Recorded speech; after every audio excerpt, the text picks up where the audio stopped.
തിരഞ്ഞെടുപ്പ് ഡ്യൂട്ടിക്ക് നിയോഗിക്കപ്പെട്ട് ഛത്തീസ്ഗഡിലേക്ക് പോയ കേരള പോലീസ് സംഘത്തിന്റെ അതിജീവന കഥ തിയേറ്ററിൽ ഇറങ്ങിയിട്ട് 5 വർഷം പൂർത്തിയാകാൻ പോകുകയാണ്. ഉണ്ടയിലെ പോലീസ് അനുഭവം വെറും കഥയല്ല, കാര്യമാണെന്ന് 5 വർഷത്തിനിപ്പുറം വീണ്ടും തെളിയുകയാണ്. സ്ഥലവും സന്ദർഭവും രണ്ടാണെങ്കിലും സിനിമയിൽ എസ് ഐ മണികണ്ഠനും സംഘവും അനുഭവിച്ച ദുരിതത്തിന്റെ ആഴവും പരപ്പുമെല്ലാം കഥ കാര്യമാകുമ്പോഴും ഒന്നു തന്നെയാണ്. കേരളത്തിൽ നിന്ന് മഹാരാഷ്ട്രയിലെ ജാൻവാളിൽ തിരഞ്ഞെടുപ്പ് ഡ്യൂട്ടിക്ക് പോയ നമ്മുടെ പോലീസ് ഉദ്യോഗസ്ഥരുടെ അവസ്ഥ ഒരു പരിധിവരെ സിനിമയിലേതിന് സമാനമാണ്. റൈഫിളുമായി പോലീസ് സേനാംഗങ്ങൾ യാത്ര ചെയ്യുന്നത് തിക്കും തിരക്കുമുള്ള ബസ്സിൽ. ഉന്നത ഉദ്യോഗസ്ഥരെ ഇക്കാര്യം അറിയിച്ചിട്ടും ഒരു നടപടിയും ഇതുവരെ ഉണ്ടായിട്ടില്ല എന്നാണ് അവിടെയുള്ള പോലീസ് ഉദ്യോഗസ്ഥർ തന്നെ പറയുന്നത്. റൂട്ട് മാർച്ചിന് ശേഷം തിരികെ ക്യാമ്പിലേക്ക് മടങ്ങാൻ വാഹനം ഏർപ്പാട് ചെയ്തില്ല എന്നു മാത്രമല്ല, ആയുധങ്ങളുമായി മടങ്ങി വരാൻ ആവശ്യപ്പെട്ടത് സാധാരണക്കാർ സഞ്ചരിക്കുന്ന ലൈൻ ബസ്സിൽ. 75ഓളം പോലീസുകാരായിരുന്നു ബറ്റാലിയനിലുണ്ടായിരുന്നത്. അതിൽ 35 പേർക്ക് സഞ്ചരിക്കാൻ വാഹനമൊരുക്കി. പക്ഷേ 40ഓളം പേർക്ക് മണിക്കൂറുകളോളം കാത്തിരിക്കേണ്ടി വന്നു. കേരള പോലീസിനെയും മഹാരാഷ്ട്ര തിരഞ്ഞെടുപ്പ് കമ്മീഷനുമായി ബന്ധപ്പെട്ട ഉദ്യോഗസ്ഥരെയും പോലീസ് ഉദ്യോഗസ്ഥർ വിവരമറിയിച്ചിട്ടും ഫലമുണ്ടായില്ല. ഈ സാഹചര്യത്തിലാണ് നമ്മുടെ കേരള പോലീസിന്റെ റൈഫിളും പിടിച്ചുകൊണ്ട് കമ്പിയിൽ തൂങ്ങിയുള്ള യാത്ര. കേരളത്തിലെ ഒരു ഉദ്യോഗസ്ഥൻ സ്വന്തം വാഹനത്തിൽ റൈഫിൾ വെച്ച് സഞ്ചരിച്ചതിന് കർശന നടപടിയെടുത്ത സംവിധാനമാണ് നമ്മുടേത്.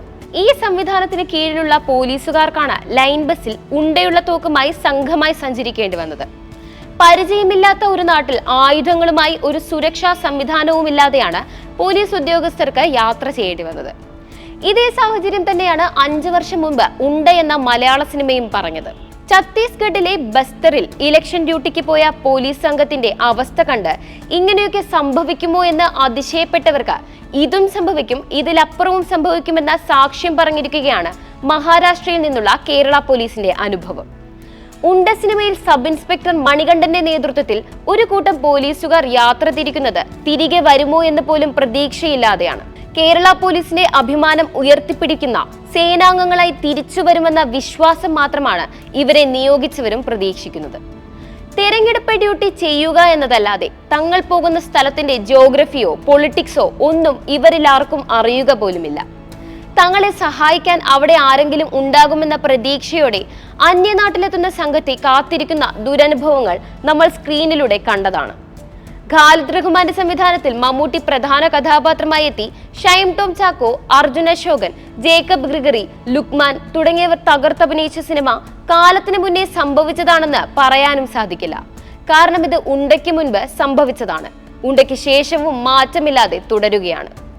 നിലവിലെ സാഹചര്യത്തിലും ഉണ്ടയിലെ അവസ്ഥയിൽ നിന്ന് വ്യത്യസ്തമായി മറ്റൊന്നും പ്രതീക്ഷിക്കാനാകില്ല എന്ന യാഥാർത്ഥ്യമാണ് മഹാരാഷ്ട്രയിലെ അനുഭവം തെളിയിക്കുന്നത്. ചില സിനിമകൾ സമൂഹത്തിനോടും അധികാരികളോടുള്ള ചോദ്യങ്ങളാണ്. അതുപോലൊരു പ്രസക്തമായ ചോദ്യമായി ഉണ്ട സിനിമ വീണ്ടും മാറുകയാണ്.